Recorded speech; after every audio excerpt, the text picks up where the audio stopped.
नमस्ते दोस्तों, जो मेरे प्रिय छात्रों, मैं हूँ राजेश अनंते। हिंदी ज्ञान दर्शन चैनल में आप सभी का फिर से एक बार स्वागत है। पिछले वीडियो में हमने सर्वनाम और सर्वनाम के भेद देखे थे। आज के इस वीडियो में हम विशेषण और विशेषण के भेद देखेंगे। तो चलिए देखते हैं विशेषण और विशेषण के भेद।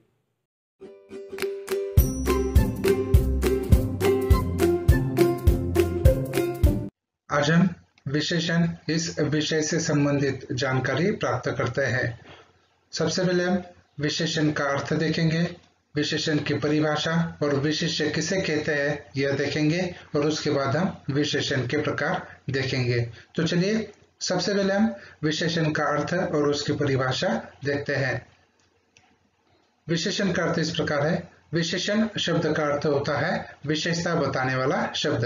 विशेषता बताने वाला शब्द कौन होता है? विशेषण होता है। तो चलिए इसी आधार पर अभी हम विशेषण की परिभाषा देखते हैं। जो शब्द संज्ञा या सर्वनाम की विशेष जानकारी बताते हैं उन्हें विशेषण कहते हैं। छात्रों, यहाँ पर एक बात हमेशा याद रखनी है कि जो शब्द संज्ञा या सर्वनाम की विशेषता बताते हैं उन्हें विशेषण कहते हैं। तो चलिए कुछ उदाहरणों के माध्यम से विशेषण इस विषय को समझने की कोशिश करते हैं। जैसे मनोज बहुत अच्छा लड़का है। इस उदाहरण में मनोज कैसा लड़का है? बहुत अच्छा लड़का है। तो यहाँ पर लड़का यह क्या है? यह संज्ञा है। तो इस संज्ञा की विशेषता बताने वाला शब्द कौन सा है? अच्छा, ठीक है। तो मनोज बहुत अच्छा लड़का है। तो इस वाक्य के अंतर्गत लड़का यह शब्द जो है संज्ञा है। तो इस संज्ञा शब्द की विशेषता बताने वाला शब्द क्या है? अच्छा। तो यह अच्छा क्या हुआ? विशेषण। अभी विशेषण किसे कहेंगे? कि जिस संज्ञा या सर्वनाम की विशेषता बताई जाती है। अभी यहाँ पर इस वाक्य में किसकी विशेषता बताई गई है? लड़के की। ठीक है। तो लड़का यह क्या हुआ? विशेष्य हुआ।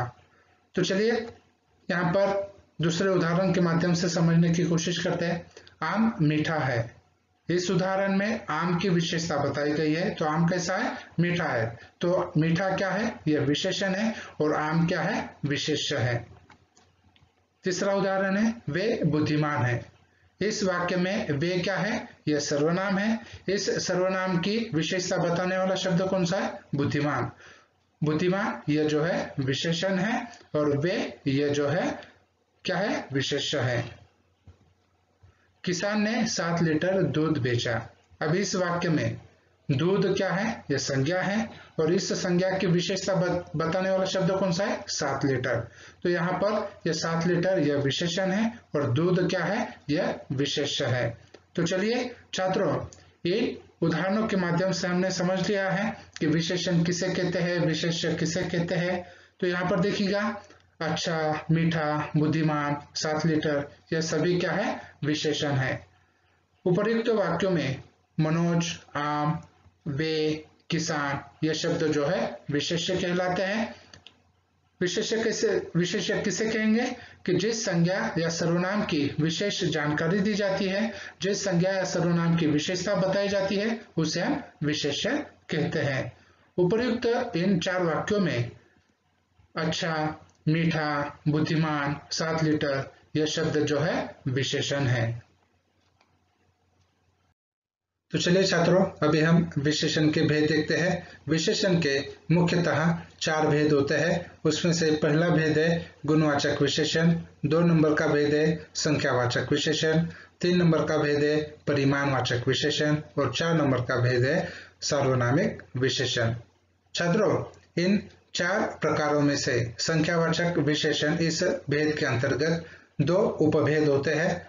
वो 2 उपभेद इस प्रकार है, निश्चित संख्यावाचक विशेषण और अनिश्चित संख्यावाचक विशेषण। उसी प्रकार परिमाणवाचक विशेषण के अंतर्गत भी 2 उपभेद होते हैं। वह उपभेद इस प्रकार है, निश्चित परिमाणवाचक विशेषण और अनिश्चित परिमाणवाचक विशेषण। तो चलिए छात्रों, अभी इन विशेषणों के प्रकारों को एक एक कर जो है हम जानकारी प्राप्त करते हैं। विशेषण का पहला भेद है गुणवाचक विशेषण। तो चलिए छात्रों, सबसे पहले हम गुणवाचक विशेषण की परिभाषा देखते हैं। जिस शब्द से किसी संज्ञा या सर्वनाम के गुण, दोष, रूप, रंग, आकार आदि का ज्ञान प्राप्त होता है उसे हम गुणवाचक विशेषण कहते हैं। छात्रों, यहाँ पर एक ही बात याद रखनी है कि जिस शब्द से किसी संज्ञा या सर्वनाम के गुण, दोष, रूप, रंग, आकार आदि का जहाँ पर बोध होता है वह गुणवाचक विशेषण कहलाता है। तो चलिए छात्रों, कुछ उदाहरणों के माध्यम से गुणवाचक विशेषण को समझने की कोशिश करते हैं। फूल बहुत सुंदर है। इस वाक्य में फूल जो है संज्ञा है, तो इस संज्ञा की विशेषता बताने वाला शब्द कौन सा है? सुंदर। तो सुंदर क्या हुआ? गुणवाचक विशेषण। क्यों? क्योंकि फूल का जो है गुण है, तो इसलिए सुंदर जो है गुणवाचक विशेषण कहलाता है। और फूल क्या है? विशेष्य है। यह आज की ताजा खबर है। तो यहाँ पर देखिएगा, खबर यह क्या है? संज्ञा है। तो इस संज्ञा की विशेषता बताने के लिए ताजा इस शब्द का प्रयोग किया गया है। तो ताजा क्या है? यह विशेषण है। कौन सा विशेषण है? गुणवाचक विशेषण है। पानी बहुत ठंडा है। तो अभी यहाँ पर पानी का रूप बताया क्या है कि पानी कैसा है? ठंडा है। तो पानी यह जो है संज्ञा है और इस संज्ञा की विशेषता बताने वाला शब्द कौन सा है? ठंडा। तो यह ठंडा क्या हुआ? गुणवाचक विशेषण। स्वास्थ्य के लिए हरी सब्जियां लाभदायक होती है। तो अभी इस वाक्य में सब्जियां यह जातिवाचक संज्ञा है और इस जातिवाचक संज्ञा की विशेषता बताने वाला शब्द हरी यह शब्द है। तो हरी क्या है? यह एक रंग है। तो इस रंग के माध्यम से ये इन सब्जियों की विशेषता बताई गई है। तो यह हरी शब्द क्या है? गुणवाचक विशेषण है। तो छात्रों, यहाँ पर इन उपर्युक्त वाक्यों में सुंदर, ताजा, ठंडा, हरी ये सभी क्या है? गुणवाचक विशेषण है। छात्रों, विशेषण का दूसरा भेद है संख्यावाचक विशेषण। तो चलिए संख्यावाचक विशेषण की परिभाषा देखते हैं। जो विशेषण शब्द संज्ञा या सर्वनाम की निश्चित या अनिश्चित संख्या का बोध कराते हैं उसे संख्यावाचक विशेषण कहते हैं। छात्रों, संख्यावाचक विशेषण में एक ही बात याद रखनी है कि जो विशेषण शब्द संज्ञा या सर्वनाम की निश्चित या अनिश्चित संख्या का बोध कराता है उसे हम संख्यावाचक विशेषण कहते हैं। तो चलिए छात्रों, कुछ उदाहरणों के माध्यम से हम संख्यावाचक विशेषण को समझने की कोशिश करते हैं। छात्रों, यहाँ पर उदाहरण दिया गया है कि मैंने 7 पुस्तकें खरीदी थी। इस वाक्य में पुस्तकें यह एक शब्द जो है यह संज्ञा है और इस संज्ञा की विशेषता बताने के लिए 7 इस शब्द का प्रयोग किया गया है जो पुस्तकों की संख्या बता रही है। इसलिए पुस्तकें इस संज्ञा की विशेषता बताने वाले 7 इस शब्द को संख्यावाचक विशेषण कहते हैं। छात्रों, इस संज्ञा शब्द की संख्या बताने वाले इस शब्द को हम क्या कहेंगे? संख्यावाचक विशेषण। क्योंकि ये क्या है? यह शब्द जो है, ठीक है, यह 7 शब्द क्या कर रही है? पुस्तकों की संख्या बता रही है। अगर आप इस वाक्य को ठीक से देखेंगे तो हमें यह पता चलेगा कि यह पुस्तकों की निश्चित संख्या बता रही है। तो इसलिए यह 7 जो है संख्यावाचक विशेषण है, यानी निश्चित संख्या बता रही है ना, तो इसलिए यह निश्चित संख्यावाचक विशेषण है। तो चलिए दूसरा उदाहरण देखते हैं। कक्षा के सभी विद्यार्थी एक हो गए। इस उदाहरण में विद्यार्थी यह एक संज्ञा है और इस संज्ञा की विशेषता बताने के लिए सभी इस शब्द का प्रयोग किया गया है। तो छात्रों, सभी यह क्या है? संख्यावाचक विशेषण है, परंतु यहाँ पर विद्यार्थी की जो संख्या है यह निश्चित नहीं बताई जा रही है। तो इसलिए यह सभी शब्द क्या है? अनिश्चित संख्यावाचक विशेषण है। छात्रों, संख्यावाचक विशेषण के 2 प्रकार होते हैं, एक निश्चित संख्यावाचक विशेषण और 2 अनिश्चित संख्यावाचक विशेषण। संख्यावाचक विशेषण का पहला प्रकार है निश्चित संख्यावाचक विशेषण। तो चलिए इसकी परिभाषा देखते हैं। जिस शब्द से संज्ञा या सर्वनाम की निश्चित संख्या का बोध होता है उसे निश्चित संख्यावाचक विशेषण कहते हैं। जैसे कल मैदान पर 10 लड़के उपस्थित थे, भारत देश में एक ताजमहल है, पिताजी ने 2 पेन दिए और मानव की 5 उंगलियां घी में हैं। इन 4 वाक्यों में 10, 1, 2, 5 ये सभी क्या है, निश्चित संख्यावाचक विशेषण है। तो चलिए पहले उदाहरण के माध्यम से हम समझने की कोशिश करते हैं। कल मैदान पर 10 लड़के उपस्थित थे। तो लड़के यह शब्द क्या है, संज्ञा है, और इसकी विशेषता बताने के लिए 10 शब्द का प्रयोग किया गया है। तो यहाँ पर लड़कों की संख्या बताने का कार्य यह 10 शब्द कर रहा है। तो इसलिए यहाँ पर यह 10 शब्द जो है लड़के की निश्चित संख्या बता रहा है। तो इसलिए क्या है, निश्चित संख्यावाचक विशेषण है। उसी प्रकार भारत देश में एक ताजमहल है। तो भारत देश में एक ही ताजमहल है, तो ताजमहल की संख्या बता रहा है। तो यहाँ पर एक ताजमहल की निश्चित संख्या बता रहा है, कितनी है, वही 1 है। यहाँ पर पिताजी ने 2 पेन दिए। तो इस वाक्य में जो संज्ञा है, इस संज्ञा की निश्चित संख्या कितनी बता रही है, 2। तो ये 2 शब्द क्या है, निश्चित संख्यावाचक विशेषण है। उसी प्रकार मानव की 5 उंगलियां किम है। तो इसके अंतर्गत भी ये 5 शब्द क्या है, निश्चित संख्यावाचक विशेषण है। संख्यावाचक विशेषण का दूसरा प्रकार है अनिश्चित संख्यावाचक विशेषण। तो चलिए इसकी परिभाषा देखते हैं। जिस शब्द से संज्ञा या सर्वनाम की अनिश्चित संख्या का बोध होता है उसे अनिश्चित संख्यावाचक विशेषण कहते हैं। तो चलिए कुछ उदाहरणों के माध्यम से हम समझने की कोशिश करते हैं। कल कक्षा में कुछ बच्चे आए थे। सभा में हजारों लोग उपस्थित हैं। पेड़ पर बहुत पंछी आकर बैठते हैं। कई लोग आए थे। इन सभी वाक्यों में कुछ, हजारों, बहुत, कई, ये सभी क्या है, अनिश्चित संख्यावाचक विशेषण है। यानी क्या, जो भी संज्ञा या सर्वनाम है, अभी यहाँ पर देखिएगा पहले वाक्य में बच्चे, यह क्या है, संज्ञा है। तो इस संज्ञा की विशेषता बताने वाला ये जो शब्द है, यह क्या है, अनिश्चित संख्या में बता रहा है। तो यह कुछ शब्द क्या है, अनिश्चित संख्यावाचक विशेषण है। तो इसलिए यहाँ पर कुछ, हजारों, बहुत, कई, ये सभी क्या है, अनिश्चित संख्यावाचक विशेषण है। अब यहाँ पर देखिएगा सभा में हजारों लोग उपस्थित थे। कितने लोग उपस्थित थे, हजारों, परंतु हमें यहाँ पर निश्चित संख्या पता नहीं है। तो इसलिए हजारों क्या हुआ, अनिश्चित संख्यावाचक विशेषण। यानी यह लोग, इस संज्ञा की विशेषता बताने वाला यह शब्द जो है, यह अनिश्चित संख्यावाचक विशेषण कहलाता है। तो इसी प्रकार बहुत, कई, ये सभी अनिश्चित संख्यावाचक विशेषण कहलाते हैं। विशेषण का 3 नंबर का भेद है परिमाणवाचक विशेषण। तो चलिए इस परिमाणवाचक विशेषण की परिभाषा देखते हैं। ऐसा विशेषण शब्द जो संज्ञा या सर्वनाम शब्दों के परिमाण का बोध कराता है उसे परिमाणवाचक विशेषण कहते हैं। चलिए दूसरे शब्दों में समझने की कोशिश करते हैं। जिस शब्द से किसी वस्तु या पदार्थ की नापतोल का बोध होता है उसे परिमाणवाचक विशेषण कहते हैं। सबसे पहले ये समझ लीजिएगा परिमाण किसे कहते हैं। जो नापतोल होता है, जो नापतोल किया जाता है उसे परिमाण कहते हैं। जैसे कि हम उदाहरण के द्वारा समझने की कोशिश करेंगे कि दूध वाला सुबह 2 लीटर दूध देकर जाता है।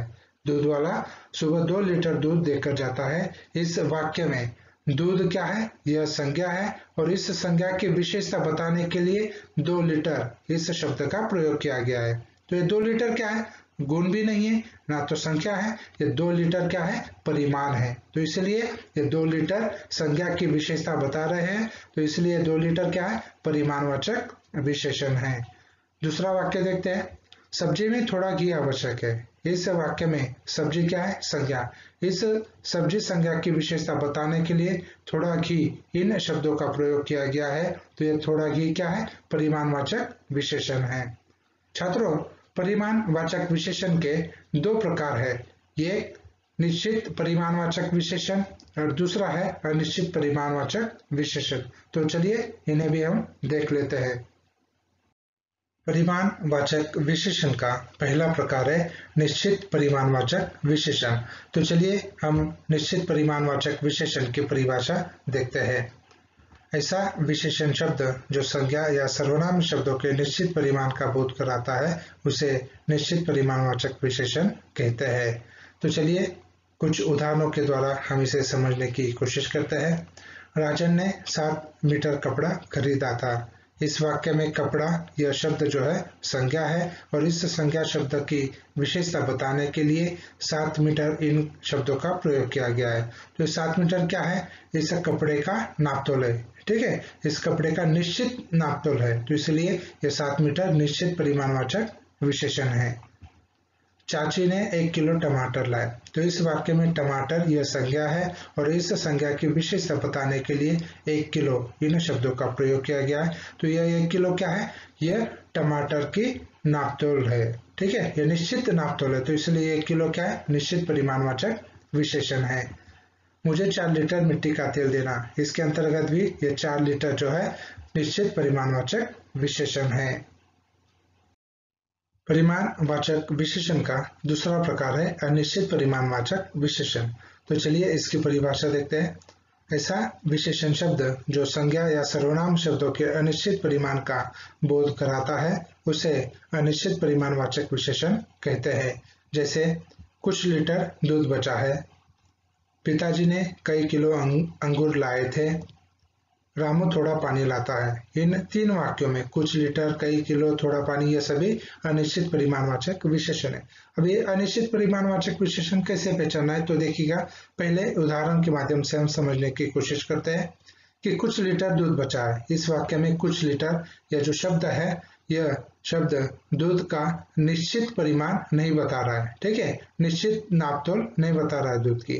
तो यहाँ पर कुछ लीटर इस शब्द से यह पता नहीं चल रहा है कि दूध कितना लीटर है, तो इसलिए कुछ लीटर यह शब्द जो है अनिश्चित परिमाणवाचक विशेषण है। उसी प्रकार पिताजी ने कई किलो अंगूर लाए थे।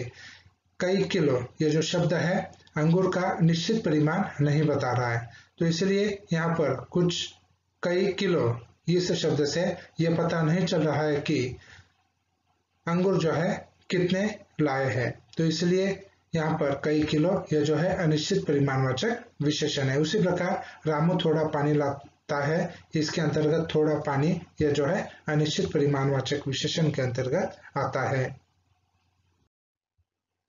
विशेषण का 4 नंबर का भेद है सार्वनामिक विशेषण। तो चलिए सार्वनामिक विशेषण की परिभाषा देखते हैं। जो सर्वनाम शब्द संज्ञा के पहले आकर संज्ञा की विशेष जानकारी देता है उसे सार्वनामिक विशेषण कहते हैं। तो चलिए कुछ उदाहरणों के माध्यम से हम सार्वनामिक विशेषण समझने की कोशिश करते हैं। यह किताब तुम्हारी है, वह लड़का कल दिल्ली गया था, कोई मनुष्य दरवाजे पर आया है, यह पुस्तकें मनोज की है। इन 4 उदाहरणों के माध्यम से हम सार्वनामिक विशेषण को समझने की कोशिश करते हैं। यह किताब तुम्हारी है। इस उदाहरण में किताब यह जो शब्द है यह संज्ञा है और किताब इस संज्ञा की विशेषता बताने का कार्य यह सर्वनाम शब्द कर रहा है और यह शब्द किताब के विशेषण के रूप में प्रयोग किया जा रहा है। यानी यह सर्वनाम शब्द जो है किताब के विशेषण के रूप में प्रयोग किया जा रहा है। यह शब्द किताब की विशेषता बता रहा है। तो यह शब्द जो है विशेषण है और यह विशेषण तो है ही, परंतु यह सर्वनाम होने के कारण इसे हम सार्वनामिक विशेषण कहेंगे। तो यह शब्द जो है, यह सर्वनाम शब्द जो है किताब के पहले आया, यानी संज्ञा के पहले आया, तो इसलिए यह शब्द जो है सार्वनामिक विशेषण है। उसी प्रकार वह लड़का कल दिल्ली गया था। इस वाक्य में लड़का यह संज्ञा है और इस लड़का इस संज्ञा की विशेषता बताने के लिए वह इस सर्वनाम शब्द का प्रयोग किया गया है, तो इसलिए वह जो है विशेषण है, परंतु यह सर्वनाम होने की वजह से इसे हम सार्वनामिक विशेषण कहेंगे। ठीक उसी प्रकार कोई मनुष्य दरवाजे पर आया है, तो मनुष्य क्या है? संज्ञा है। तो संज्ञा की विशेषता बताने के लिए कोई इस सर्वनाम शब्द का प्रयोग किया गया है, तो इसलिए यहाँ पर कोई यह शब्द जो है मनुष्य की विशेषता बता रहा है, तो इसलिए कोई शब्द क्या है? सार्वनामिक विशेषण है। उसी प्रकार ये पुस्तकें मनोज की है, तो यहाँ पर इस वाक्य में ये सर्वनाम शब्द जो है पुस्तकों की यहाँ पर विशेषता बता रहा है, तो इसलिए ये शब्द भी सार्वनामिक विशेषण है। छात्रों, मैं उम्मीद करता हूँ कि विशेषण और विशेषण के भेद आप सभी को समझ में आ गए होंगे। तो चलिए आज हम यहीं पर रुकते हैं, मिलते हैं अगली वीडियो में। तब तक के लिए धन्यवाद।